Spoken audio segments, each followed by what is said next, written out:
लूट तंत्र अपनाते हैं। कोई कल्पना कर सकता है कि पुलिस प्रशासन सरकार जिसकी जिम्मेदारी ये होती है कि वोट ज्यादा पड़े, और आप सब जानते होंगे जब कभी चुनाव होता है इलेक्शन कमीशन ये कोशिश करता है कि ज्यादा से ज्यादा वोट निकले, ज्यादा से ज्यादा लोग वोट डाल करके जाएं।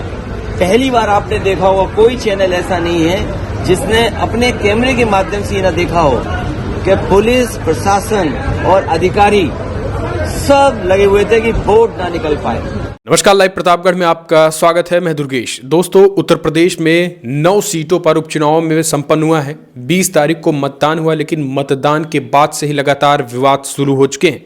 मतदान के बीच से ही समाजवादी पार्टी के राष्ट्रीय अध्यक्ष अखिलेश यादव प्रेस कॉन्फ्रेंस करते हैं और चुनाव आयोग पर ठीकरा फोड़ते हैं। चुनाव आयोग से कार्रवाई की मांग करते हैं, डीएम एसपी पर सवाल खड़े करते हैं, प्रशासन पर सवाल खड़े करते हैं और आरोप लगाते हैं कि प्रशासन भारतीय जनता पार्टी के पक्ष से लड़ रहा है, यानी यहाँ पर बीजेपी चुनाव न लड़कर डीएम और एसपी चुनाव लड़ रहे हैं। अब इस पूरे मामले में समाजवादी पार्टी ने वोटिंग की मांग की, यानी पुनर्मतदान की मांग समाजवादी पार्टी ने 3 विधानसभा सीटों पर कर दी है। वो 3 सीटें खास करके कुंद्रकी मुरादाबाद की कुंद्रकी विधानसभा है। इसके साथ ही कानपुर की सीसामऊ विधानसभा सीट पर भी मतदान फिर से कराए जाने की मांग की है और मुजफ्फरनगर की मीरापुर सीट पर भी जो है वो पुनर्मतदान कराए जाने की समाजवादी पार्टी ने मांग की है। सपा चुनाव आयोग पहुंच चुकी है।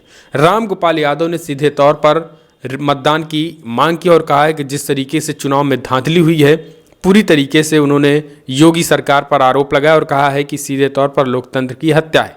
वहीं शिवपाल यादव ने डीएम और एसपी पर सवाल खड़े किए। उन्होंने कहा कि सत्ता परिवर्तन होने के बाद ऐसे जिलाधिकारी और कप्तानों पर कार्रवाई होगी जिन जिलों में खास करके ये मामला उठा है। तो चलिए हम आपको दिखा देते हैं कि आखिर समाजवादी पार्टी के राष्ट्रीय अध्यक्ष अखिलेश यादव ने क्या कुछ कहा है और शिवपाल सिंह यादव ने क्या कुछ कहा है, रामगोपाल यादव ने क्या कुछ कहा है, और इन सीटों का समीकरण हम आपको बता देते हैं। पहले अगर हम बात कर लेते हैं मुरादाबाद की कुंद्रकी सीट।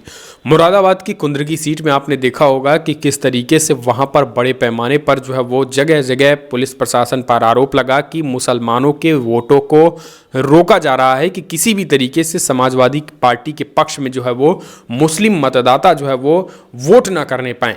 जगह जगह जो है वो यहाँ पर वो चीज़ें देखने को मिली। यहाँ तक ये भी देखने को मिला कि प्रशासन ने लाठीचार्ज पुलिस को करना पड़ा।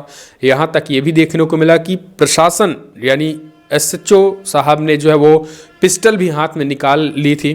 तो इस तरीके की 1-2 नहीं बल्कि खबर निकल के आई है कि लगभग 300 के करीब 324 मामले इस तरीके से निकल के आए हैं। 314 शिकायतें जो हैं वो चुनाव आयोग में पहुँची हैं और पुलिस एक्शन पर सवाल करते हुए काउंटिंग से ठीक पहले रीवोटिंग की मांग समाजवादी पार्टी ने कर दी है।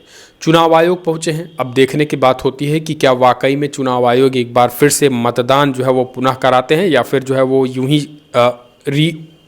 ही जो है वो काउंटिंग करा लिया जाता है।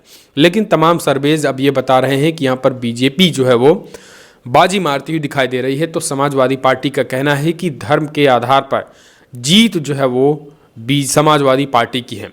जिस तरीके से इन्होंने मुस्लिम मतदाताओं को खास करके जो सपा समर्थित मुसलमान थे उनको जो है वो किसी भी कीमत पर वोट ना देने की बात कही गई थी। डीएम और एसपी को सीधे तौर पर यह निर्देशित किया गया था कि किसी भी कीमत पर मुस्लिम जो मतदाता हैं वो वोट ना देने पाएँ, चाहे किसी भी पक्ष में हो उनको वोट ना देने दिया जाए। यही कारण है कि पुलिस प्रशासन के लोग जो है वो हाथों में पर्चियां जब मुसलमानों को देखते थे तो उनको रोक दिया जाता था। अब ये समाजवादी पार्टी ने सीधे तौर पर आरोप लगाया है। आपको बता दें, अब इस पूरे मामले में रामगोपाल यादव ने भी सवाल खड़े किए हैं। रामगोपाल यादव ने ट्वीट करके बड़ी बातें कही हैं। रामगोपाल यादव ने सीधे तौर पर आरोप गंभीर लगाए हैं। उन्होंने कहा है कि भारतीय जनता पार्टी जो है वो पूरी तरीके से कार्रवाई की मांग की। उन्होंने कहा कि कुंद्रकी मीरापुर सीसामऊ एक बार फिर से पुनर्मतदान कराया जाए। मीरापुर की बात करें तो मीरापुर जो है वो मुजफ्फरनगर की सीट है। मुजफ्फरनगर की सीट है और यहाँ पर जो है वो यहाँ भी कहा गया कि प्रशासन ने जो है वो एक तरफा कार्रवाई की और मुसलमानों को वोट देने से रोका गया। लगभग यही कारण है कि तीनों सीटों पर जो है वो मतदान का जो परसेंटेज है वो भी कम था। तो अब सबसे बड़ा सवाल यही है कि क्या जिस तरीके से मांग जो है वो की जा रही है, सीसामऊ में आपने देखा होगा इरफान सोलंकी की पत्नी नसीम सोलंकी जो है वो मैदान में थी और इरफान सोलंकी को किस तरीके से सज़ा जो है होती है और फिर उनकी विधानसभा सदस्यता रद्द हो जाती हैं और फिर वहाँ भी मतदान होता है। वहाँ पर भी कहा जाता है कि प्रशासन ने जो है वो मुसलमानों को वोट देने नहीं दिया, यानी प्रशासन ने वोट नहीं देने दिया। इस वजह से उन्होंने ट्वीट करके ये मांग जो है वो उन्होंने दोहराई है। एक के बाद एक कई ट्वीट जो है वो उन्होंने कही है और उन्होंने कहा कि ये चुनाव सपा और पुलिस प्रशासन के अधिकारियों के बीच हुआ, जिसमें प्रशासन ने नंगा नाच किया। उन्होंने लोकतांत्रिक मर्यादाओं को ताक पर रखकर चुनाव कराए जाने का आरोप लगाते हुए कहा है कि सपा चाहती है कि कुंद्रकी, मीरापुर और सीसामऊ विधानसभा सीट पर मतदान रद्द कर पुनर्मतदान कराया जाए। वहीं उपचुनाव को लेकर कटहरी विधानसभा सीट के प्रभारी रहे शिवपाल यादव का भी बयान आया है। शिवपाल ने पुलिस और प्रशासन पर बड़ा हमला बोला है। उन्होंने कहा है कि बीजेपी लोकतंत्र की धज्जियां उड़ा रही हैं, बीजेपी गलत परंपरा कायम कर रही है। शिवपाल ने कहा है कि चुनाव कैसे निष्पक्ष होंगे, बीजेपी लोकतंत्र के लिए खतरा उत्पन्न कर रही है। उन्होंने कहा है कि पुलिस प्रशासन से बीजेपी ने उपचुनाव में गलत काम करवाए, बीजेपी ने बूथ पर कब्जे करवाए और लोगों के वोटर कार्ड तक छीन लिए गए। शिवपाल ने कहा है कि प्रशासन शासन की ओर से वोटों की लूट की गई के बाद कुछ सीटों पर हम हार सकते हैं, लेकिन फिर भी सपा 5 से 6 सीटें जीतने का काम कर रही है। इस बीच आपको बता दें 9 विधानसभा सीटों पर वोट डाले गए थे, लेकिन सोशल मीडिया पर वीडियोज़ आपने भी देखा रहा होगा किस तरीके से दिन भर जो है वो चुनाव आयोग ट्रेंड में था।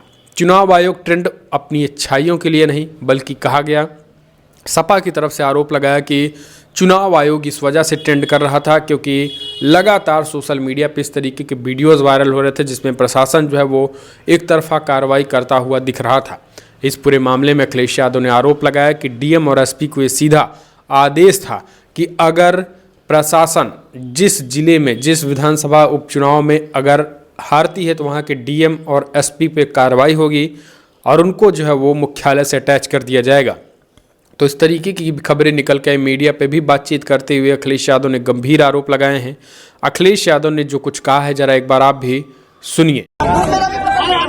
इस खुलासे से ज्यादा इस खुलासे से ज्यादा हमारे लिए ये खुलासे का झगड़ा चलता रहेगा। वो तो चलेगा झगड़ा लंबा बड़ा और लंबे समय तक झगड़ा चलेगा, वो अलग जगह है। लेकिन जो यूपी में हुआ, भारतीय जनता पार्टी ने वोट की लूट की, वो हर चुनाव कोर्ट से जीतना चाहते हैं। हर चुनाव में कुछ न कुछ लूट तंत्र अपनाते हैं। कोई कल्पना कर सकता है कि पुलिस प्रशासन सरकार जिसकी जिम्मेदारी ये होती है कि वोट ज्यादा पड़े, और आप सब जानते होंगे जब कभी चुनाव होता है इलेक्शन कमीशन ये कोशिश करता है कि ज्यादा से ज्यादा वोट निकले, ज्यादा से ज्यादा लोग वोट डाल करके जाएं।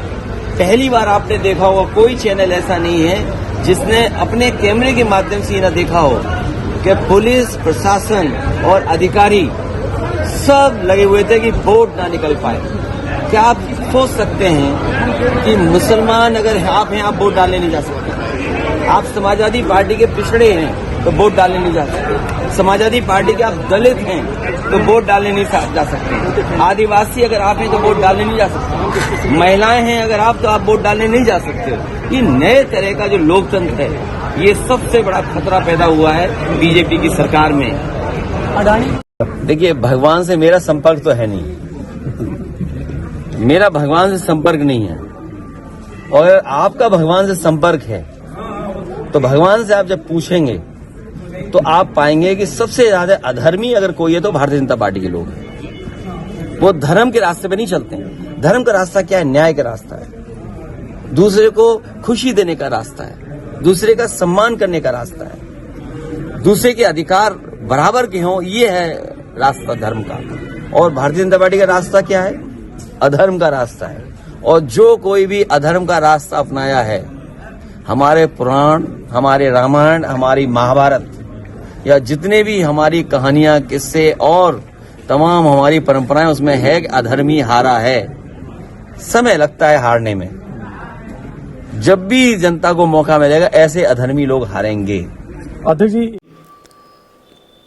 अब आपको बता दें कि समाजवादी पार्टी की 3, अब आप अपने सुझाव दीजिए कि जिस तरीके से समाजवादी पार्टी ने इन 3 सीटों पर खास करके मुरादाबाद की कुंद्रकी विधानसभा, कानपुर की सीसामऊ विधानसभा और मुजफ्फरनगर की मीरापुर सीट पर जिस तरीके से मतदान कराए जाने की मांग की जा रही है उसे आप अपने सुझाव दें। अगर ओवरऑल इन तीनों सीटों की बात करें तो ये 3 सीटों में से जो है वो 2 सीटें समाजवादी पार्टी के पास थी इससे पहले, 1 सीटें जो है वो मीरापुर वो आरएलडी के खाते में थी। तो ये यहाँ पर जो है वो ये पूरा समीकरण है।